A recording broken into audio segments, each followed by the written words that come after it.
Discrete Mathematics, 이산수학, Function, 동영상 강의입니다.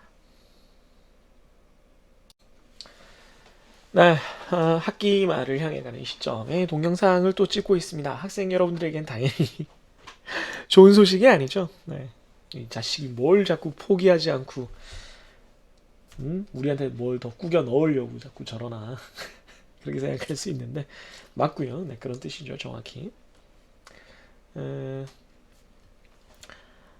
그 함수 파트를 이제 강의를 할 건데 그 전에 앞서서 그 지금 다른 동영상에서 계속 요 오프닝 토크로 지금 반상식 얘기를 하고 있는데 이게 상식이냐, 왜 이게 상식이냐라고 네, 화를 내는 적반하장으로 제가 봤을 때 선생님 입장에서 봤을 때 화를 내는 사람들의 그 태도나 이런 것들이 이해되지 않아서 좀 얘기를 해보고 있습니다.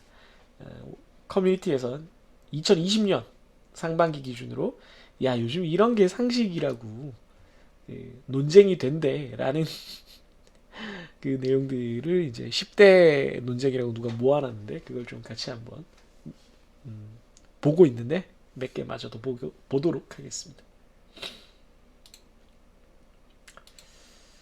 네, 보죠. 애인한테 약지 내밀어봐 이랬는데 약지가 이제 반지 끼는 손가락이죠. 네 번째 손가락. 검지를 내밀었어. 충격 먹었는데 내가 오바 떠는 거야? 엄지, 검지, 중지, 약지. 네. 순간 착각한 게 아니라 레알 몰라. 약지가 어딘데? 이랬어.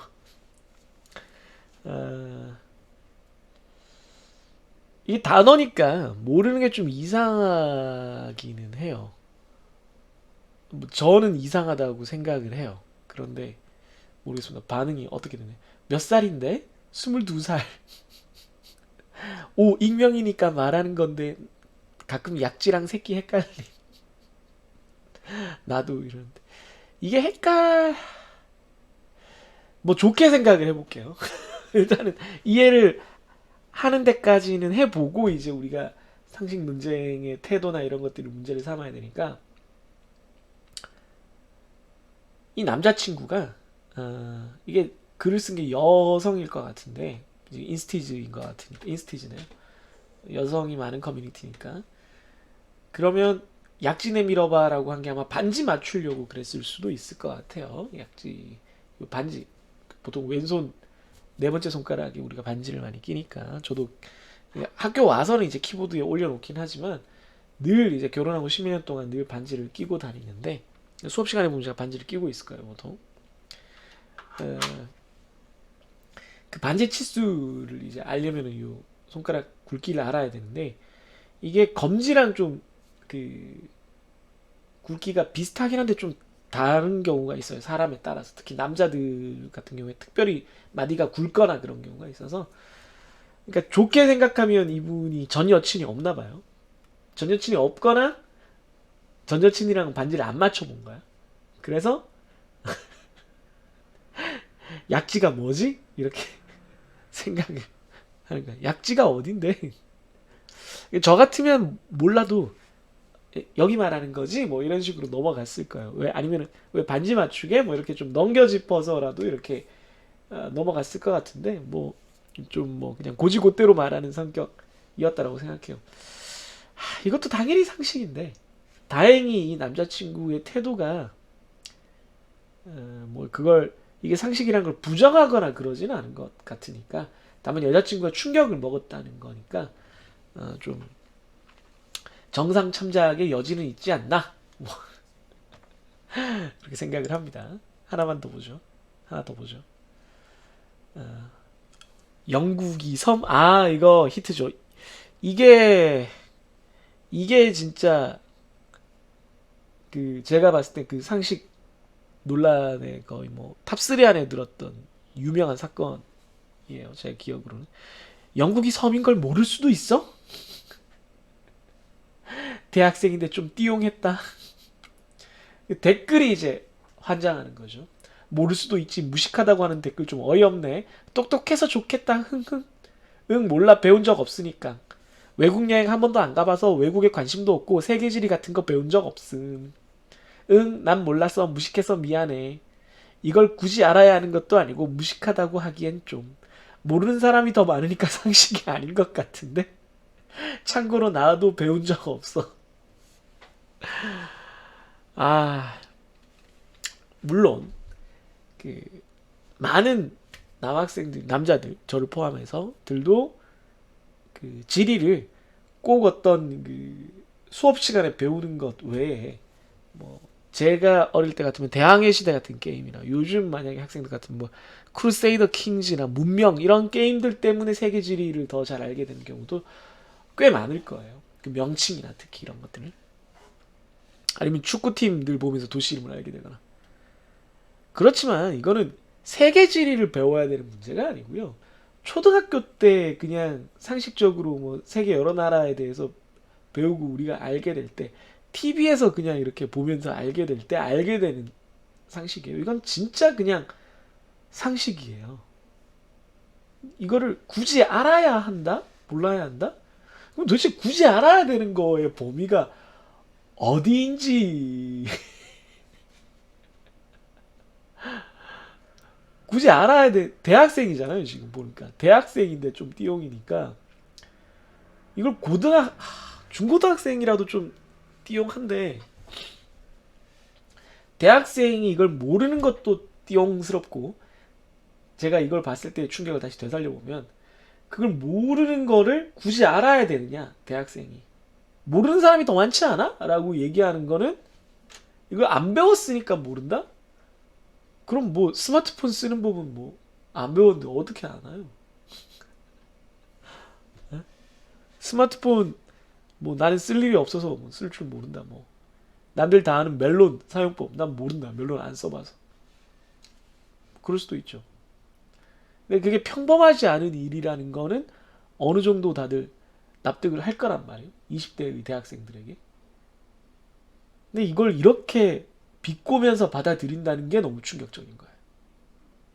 너무너무 충격적인 거예요. 네. 이건 진짜 충격이었습니다. 이게 모르는 사람이 더 많다고 생각하는 거는 도대체 어떤 사람들을 만나고 어떠한 삶을 살아오신 겁니까? 라고 진짜 물어보고 싶은데 이러면 안 돼요. 어떤 삶을 살아오신지 모르겠는데 앞으로 그렇게 사시면 안 되고요. 이거 알으셔야 돼요. 이 정도는 알아두셔야 됩니다. 영국이 섬, 영국은 섬이고요. 뉴질랜드도 섬이고요.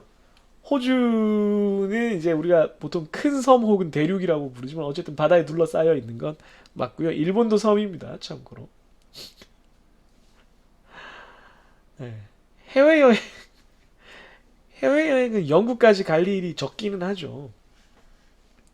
외국에 관심도 없고. 네, 우리가 이렇게 살 거면 미국 사람들 무식하고 상식 없다라고 할 이유가 전혀 없는 겁니다. 이걸 알아서 어디다 쓰느냐? 그런 식으로 생각하게 되면 아는 게 점점 좁아지면 하나를 모르게 되면요. 거기서 파생돼서 더 알 수 있는 호기심이나 거기서 연결해서 지식은 단어로 존재하는 게 아니고 단어들의 결합, 개념들의 결합으로 존재를 해요. 지식이라는 건. 또 기억도 그렇고요.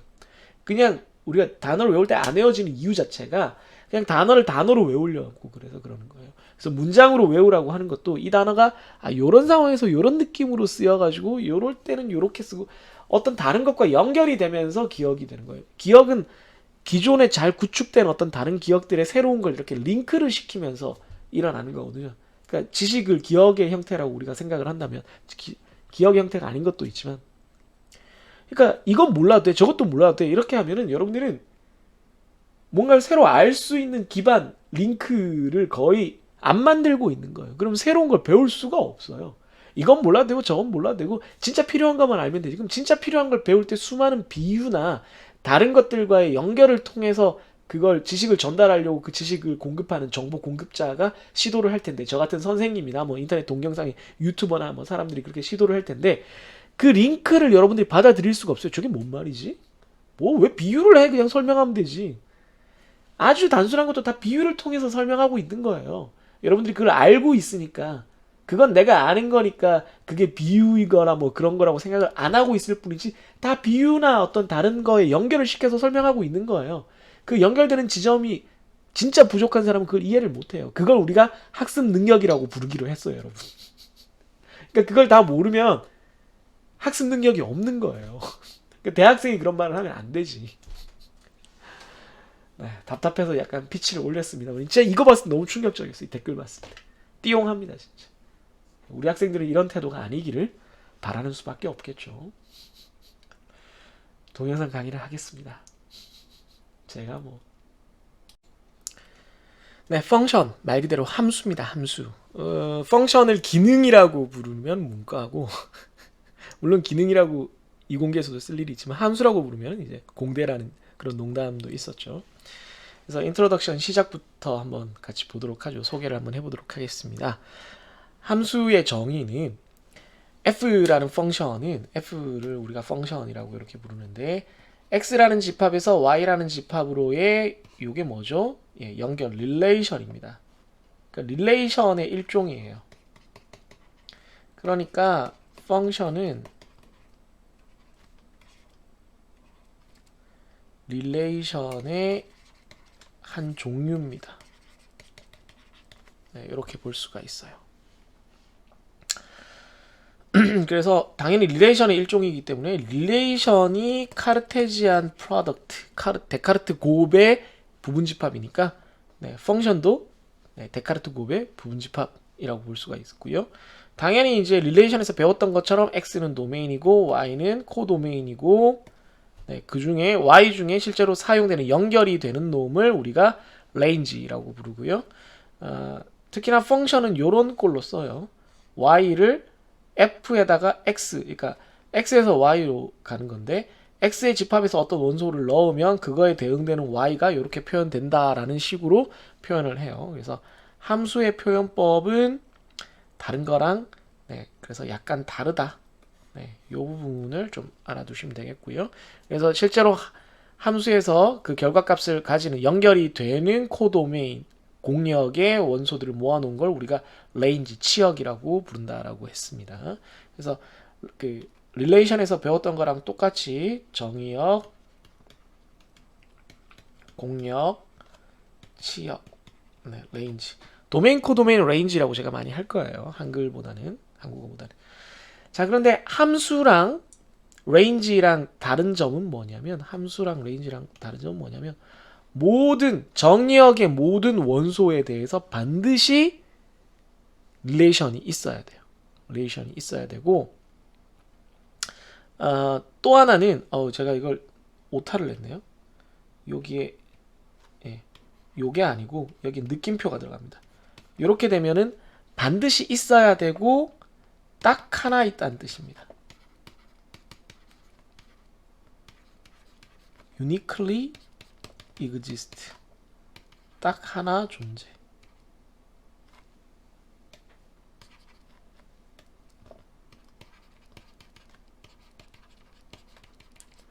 하나가 있긴 있다라는 게 있기는 있다라는 게 existential인데 느낌표를 붙이면 있긴 있는데 딱 한 게 있다라는 겁니다. 이게 무슨 얘기냐면 모든 정의역 출발하는 쪽 집합의 원소에 대해서 대응되는 y가 반드시 있어야 돼요. 연결이 안 되는 x는 하나도 없어요.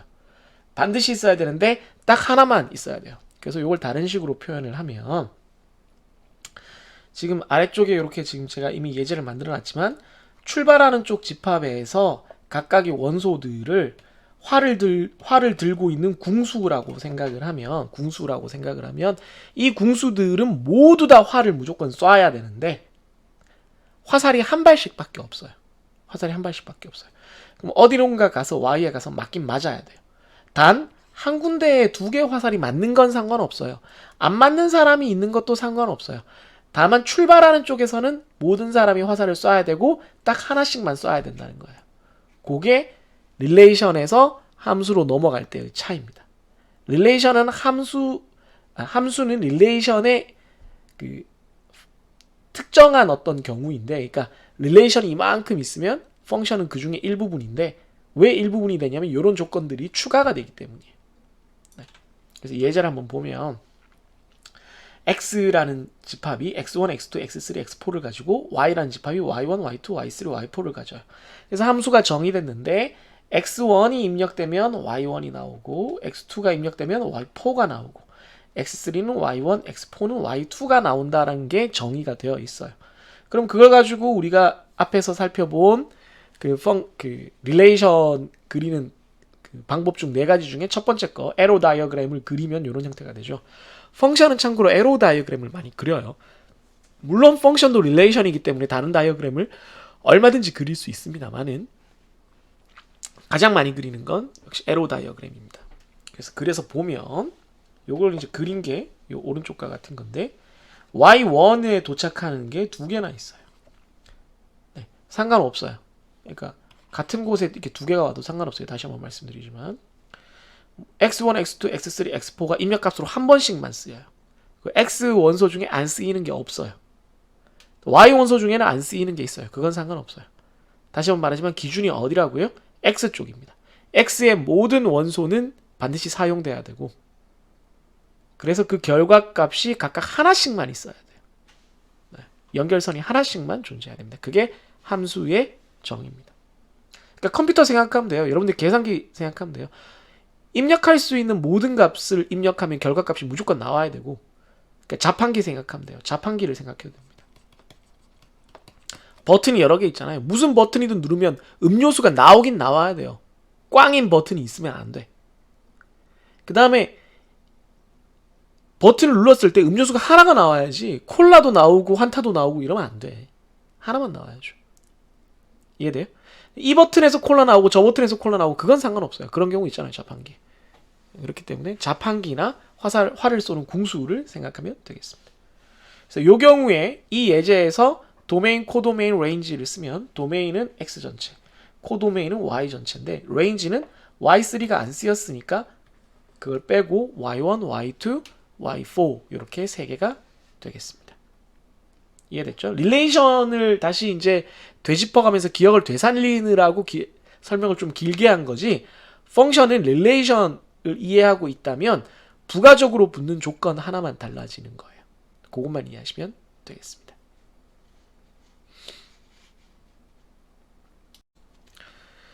네, 이제 펑션의 기초적인 성질들을 좀 알아보면 네, equality가 있는데요. equality랑 뭐 identity가 있는데 두 함수가 같다는 거는 실제로 함수 내부의 식이 같다거나 규칙이 같다는 게 아니에요. 규칙이 같든 안 같든 우리는 그거에는 관심이 없고 f라는 함수와 g라는 함수가 있을 때 당연히 똑같은 집합들의 범위에 대해서 정의가 돼야 되겠고요. 그랬을 때 입력값이 같다면 결과값이 같으면은 두 함수는 같은 거예요. 규칙은 달라도 상관없어요. 그래서 제가 지금 예를 들어 드리는 걸 보면은 example 12-2를 보시면 A라는 집합이 0, 1, 2 요 세 개의 원소로 돼 있어요. 0, 1, 2 세 개만 있는데 A라는 집합에서 A라는 집합으로의 함수를 fg를 정의를 했는데 fx는 x가 그대로 나오는 애고 gx는 x를 3으로 나눈 나머지가 나오는 애예요. 그러면 x가 1일 때 f1은 1이에요. x가 2일 때 f2는 2입니다. x가 3일 때 f3는 3이에요. 그럼 g1은 얼마인지 보면 1을 3으로 나누면 1이 남죠. g2일 때 2를 3으로 나누면 2가 남아요. g3일 때 3을 3으로 나누면 죄송합니다. 0, 1, 2가 들어가야 되는데 네, 잘못했네요. 입력값을 잘못 썼습니다. 0, 1, 2 0일 때 0이 나오고 1일 때 1이 나오고 2일 때 2가 나와요. 0이면 나머지가 0이죠. 1이면 나머지가 1 2면은 나머지가 2 따라서 모든 경우에 서로 입력값이 같을 때 결과값이 같죠. 그러면 식은 다르지만 상관없어요. F랑 G는 이 경우에 따라서 F랑 G는 equivalent하다, equal하다, 똑같다 이렇게 얘기를 합니다. 이해되시죠? 그러니까 식이 중요한 게 아니라 실제 나타내는 결과가 어떻게 되느냐 하는 겁니다.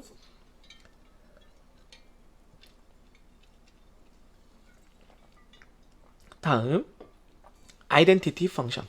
네, 이것도 뭐 항등이죠. 항등 관계랑 똑같아요. 항등 관계랑 똑같아서 항등 함수도 입력값이 그대로 나오는 걸 얘기합니다. 그러니까 x를 넣으면 방향이 반대구나. x를 넣으면 x가 나오는 그런 놈입니다. 이건 뭐 아이덴티티 릴레이션에서도 설명을 한 거기 때문에 뭐 그리고 우리가 일반적으로 아는 거니까 특별히 설명을 안 하고요. 다만 이것도 아이덴티티 릴레이션이 그 적용되는 집합 범위에 대해서 이렇게 i로 표현되는 것처럼 얘도 ix로 이렇게 표현되기도 한다는 거. 그럼 별말이 없어도 ix로 이렇게 돼 있으면 x라는 집합에 대해서 이거는 항등 함수, 아이덴티티 펑션이구나 라고 여러분들이 이해를 해주시면 되겠어요.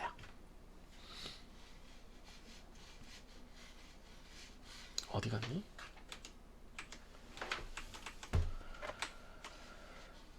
이게 마우스를 못 찾아서 페이지를 못 넘기고 있어요. 여러분 좀 우스꽝스럽겠지만 이런 일이 가끔 일어납니다. 잠시만 기다려주세요.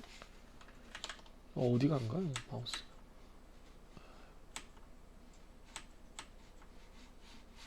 어디 있지? 왜 이렇게 돼 있지? 찾았습니다. 여러분. 다음 페이지 넘어갈게요. 네, 함수의 종류에 대한 내용입니다. 종류에 관한 내용을 보겠습니다. 우선 요약을 해서 먼저 보여드릴게요. 함수의 종류가 크게 세 가지가 있는데 인젝티브, 서젝티브, 바이젝티브 이렇게 세 가지가 있습니다.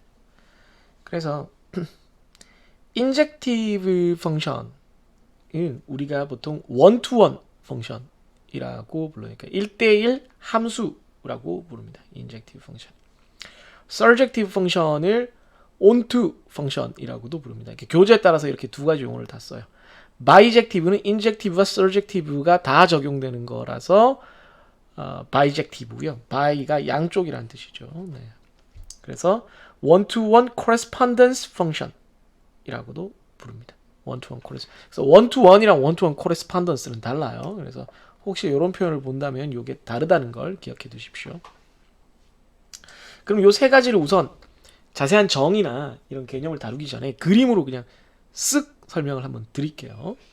첫 번째, 인젝티브 펑션은 원래 함수가 이쪽 출발하는 쪽에서 봤을 때는 모든 원소가 각각 하나씩 연결선이 있어야 된다 그랬잖아요. 근데 도착 지점이 같아도 된다 그랬잖아요. 얘는 도착 지점이 다 달라야 돼요. 네, 도착 지점도 다 달라야 됩니다. 그러니까 서로 다른 데서 출발하면 도착 지점도 다르다. 이게 정의입니다. 이해되셨죠? 그게 인젝티브 펑션입니다. 그러니까 서로 다른 값을 결과값으로 가져요. 서젝티브 펑션은 뭐냐면 그 인젝티브 펑션도 그렇고 일반적인 펑션에서 코도메인, 공역에서 안 쓰이는 원소가 있을 수 있잖아요. 여기는 안 쓰이는 원소가 없어요. 네. 안 쓰이는 원소 없이 모든 원소가 다 쓰입니다. 그래서 코도메인과 레인지가 똑같아지는 그런 경우가 서젝티브가 됩니다. 서젝티브. 그럼 이 두 가지를 다 만족하는 게 바이젝티브예요. 그러면 첫 번째 경우를 보면은 X의 모든 원소가 다 하나씩 연결선을 갖는데 각각 다른 데로 가야 되니까 X의 원소 출발점의 개수랑 도착점의 개수가 똑같아야 돼요. 그죠? 두 번째 조건을 보면은 남는 원소가 없어야 되니까 그럼 X의 원소랑 Y 이 두 개를 다 적용하면 X의 원소랑 Y의 원소랑 개수가 똑같아요. 그죠? 그리고 다 하나씩 이렇게 대응이 돼요. 그래서 1대1 대응이 됩니다. 뭐 순서야 뒤바뀔 수 있지만 모든 X는 모든 각각의 Y에 대해서 하나씩 대응이 되고 남는 Y도 없다. 이런 경우가 바이젝티브 펑션 혹은 one-to-one correspondence 펑션 한국말로는 1대1 대응이 되겠습니다.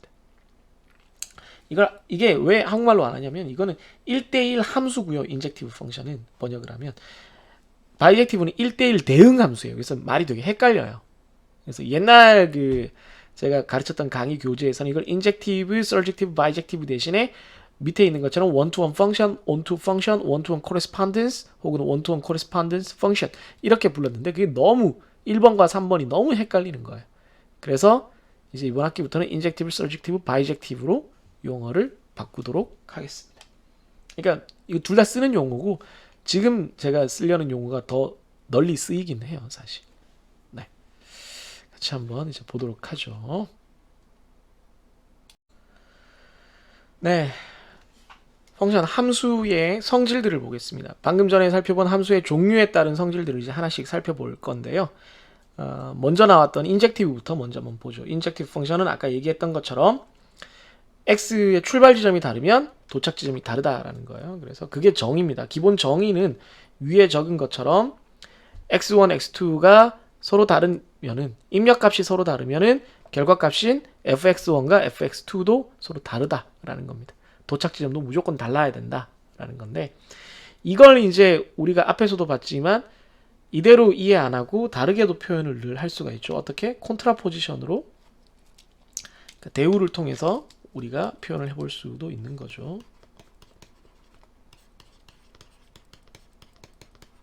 콘트라포지션으로 표현을 하자고 보면 뒤쪽 거를 앞으로 가져와서 낫을 붙이면 같지 않다가 같다가 되니까 만약에 입력값이 같다면 결과값은 무조건 같아야 된다. 뭐 이렇게 볼 수도 있습니다. 네. 그러니까 이 둘 다 성립하는 거예요. 얘한테는 네. 그러니까 입력값이 아니라 출력값이 만약에 같으면 두 입력값이 어디서 온 건지 모르겠는데 그 출력값이 같다면 무조건 결과값도 같아야 됩니다.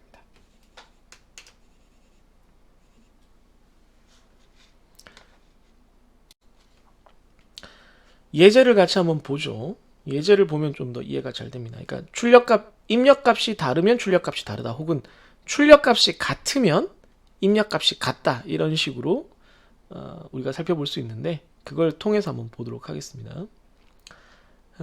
두 개의 함수를 보면 첫 번째 R에서 R 그러니까 별 다른 말이 없으면 요거는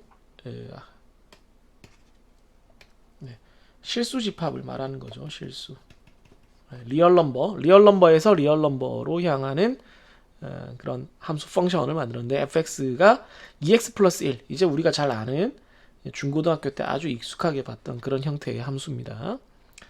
그래서 봤을 때 정의 중에 어느 거를 확인하는 게 좋겠느냐 하면 다르다라는 거를 증명하기는 어려우니까 아래쪽 형태를 이용을 해요. 그래서 두 개의 출력값이 같을 때 출력값이 서로 같으면 입력값이 무조건 같아야만 한다. 그러니까 서로 다른 데서 출발해서 여기로 올 수는 없다라고 증명을 하겠다는 겁니다. 그래서 보면 x1의 출력값이니까 2x 플러스 1, x2의 출력값이니까 2x 플러스 2, 2x 플러스 2의 1, 2x2의 플러스 1이죠. 죄송합니다. 이게 서로 같으니까 뭐 이거 그냥 계산하면 1 나누고 양변을 2로 나누면 x1과 x2가 같을 수밖에 없는 거죠. 따라서 성립을 하는 겁니다. 요게 성립이 된다는 거예요. 그러니까 이 f는 뭐라는 거예요? 인젝티브 펑션 혹은 이걸 또 다른 표현으로 줄여서 인젝션이라고도 부르거든요. 따라서 얘는 인젝션이 맞다라고 증명을 할 수가 있게 되겠습니다.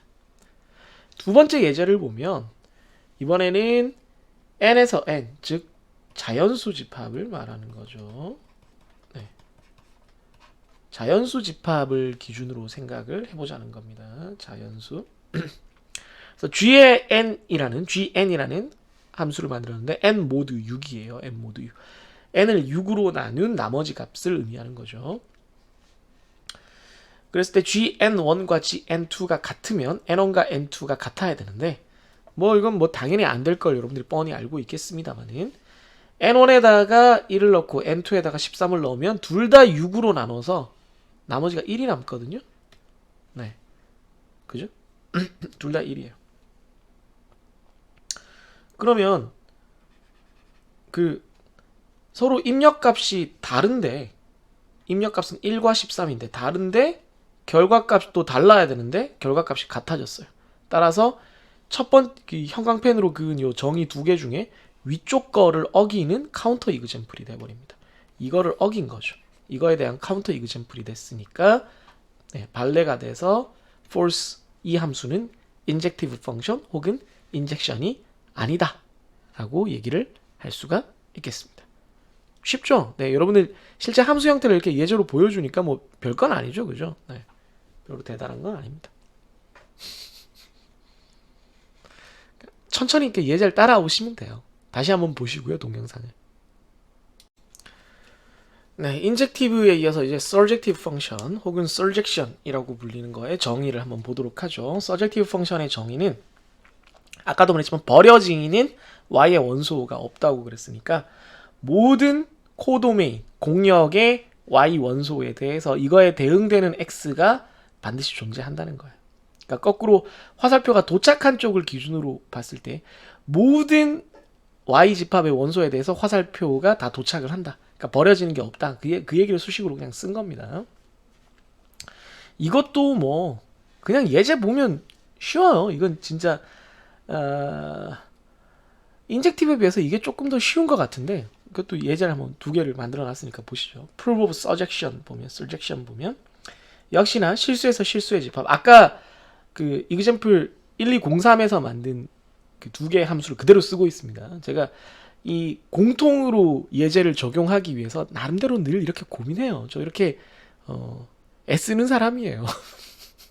성의가 있는 꼰대입니다. 네, 똑같이 생긴 함수 fx는 2x 플러스 1이 surjection이 되는지를 보겠습니다. surjection이 되는지를 보면 모든 y에 대해서 이게 성립을 해야 되잖아요. 모든 실수 y에 대해서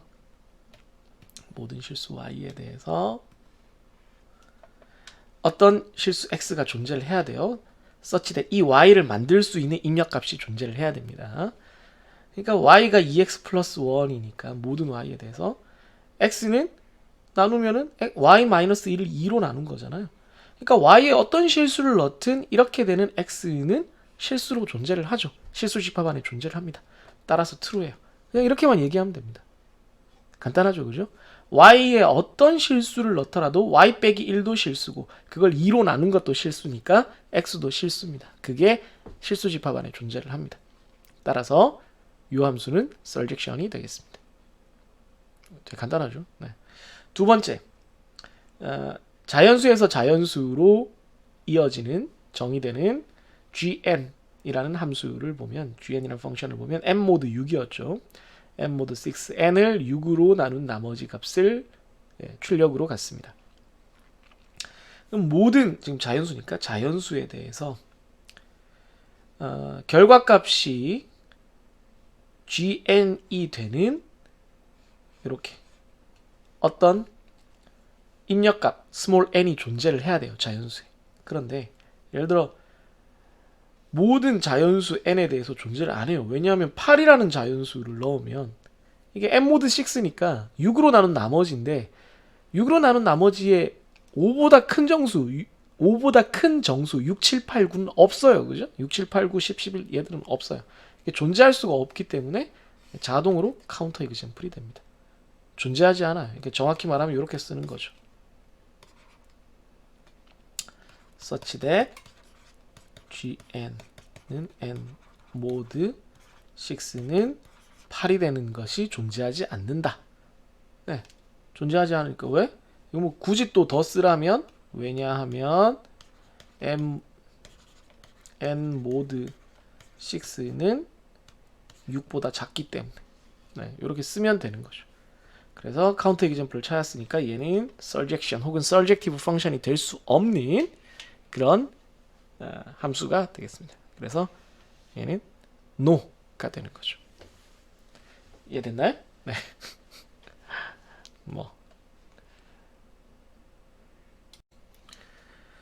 네, 펑션의 그 세 가지 종류, injection, surjection, bijection 중에 이제 bijection의 성질을 한번 보겠습니다. 정의는 뭐 간단해요.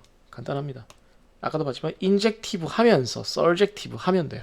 이 두 가지의 성질을 다 가지는 함수가 bijection이고요. 그래서 도메인과 레인지의 사이즈가 같고요.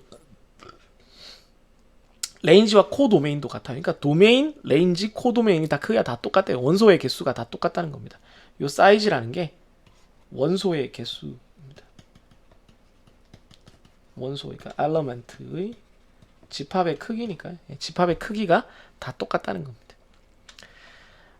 그래서 바이젝션이라는 거를 실제로 어떻게 증명을 하느냐라는 예제를 하나 만들어 봤는데 1205 계속 같은 걸 보면 우리가 계속 쓰고 있는 fx는 2x 플러스 1이 바이젝션이라는 걸 증명하세요 라고 하면은 1203에서 했던 것처럼 얘가 인젝션이라는 걸 증명하고 1204에서 했던 것처럼 얘가 surjection이라는 것도 증명을 하면은 두 개가 and로 결합되니까 따라서 bijection이다.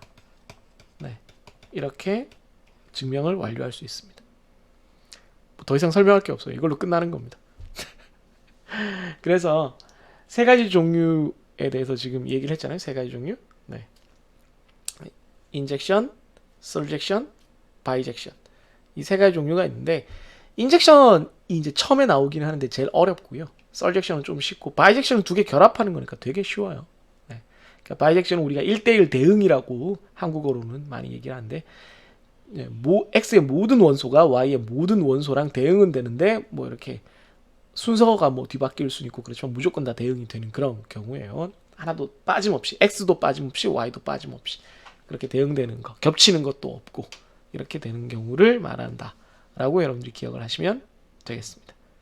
이 페이지는 쉽죠? 네. 따로 정리는 해줘야 되기 때문에 한 페이지가 들어간 거지 별 내용이 없어요. 그래서 강의 자료 함수 부분 길다고 너무 겁먹지 않으셔도 됩니다. 지가 만들어 놓고 겁먹지만. 네, 함수에 대해서 강의를 하고 있고요. 펑션 파트가 사실은 뭐 이것도 이제 이산수학이니까 이제 컴퓨터 코딩과 연결 지으면 정말 재밌는 것들을 많이 할 수 있는데 늘 생각하지만 이 디스크리트 매스매틱스를 한 학기가 아니라 한 두 학기가 힘들면은 뭐 비교과를 넣어서 1.5학기로라도 하는 게 좋지 않나 뭐 그런 생각은 해봅니다. 어떻게 하는 게 효과적일지는 모르겠지만 제가 좀 더 부지런히 노력을 해서 여러분들에게 학년이 넘어간 후에라도 응용하는 문제들을 좀 경험할 수 있는 예제를 만들어서 좀 배포를 할 수 있도록 해야 될 것 같아요. 늘 요 파트 가르칠 때쯤이면 그렇게 반성을 합니다. 그래서 해마다 조금씩 보강은 하고 있는데 그러면서 여러분들이 조금씩 힘들어지고는 있는데 대신 앞부분의 내용 중에서 좀 응용 부분에 어렵다 싶은 여러분들이 어렵게 느꼈다 싶은 결과적으로 봤을 때 그런 부분들을 조금씩 덜어내요. 안타깝지만 요거 좀 아까운데 싶으면서도 그냥 어쩔 수 없이 덜어내는 것들이 있는데 그렇게 덜어내면서 토픽 자체는 좀 늘려가는 그런 식으로 생각을 하고 있습니다. 네, 그럼 나머지 함수 부분도 여러분들 예제 보시면서 잘 따라와 주시길 바라고요. 질문 많이 올려주세요. 그럼 다음 동영상에서 또 만나기로 하죠. 안녕히 계세요. 이쪽이구나.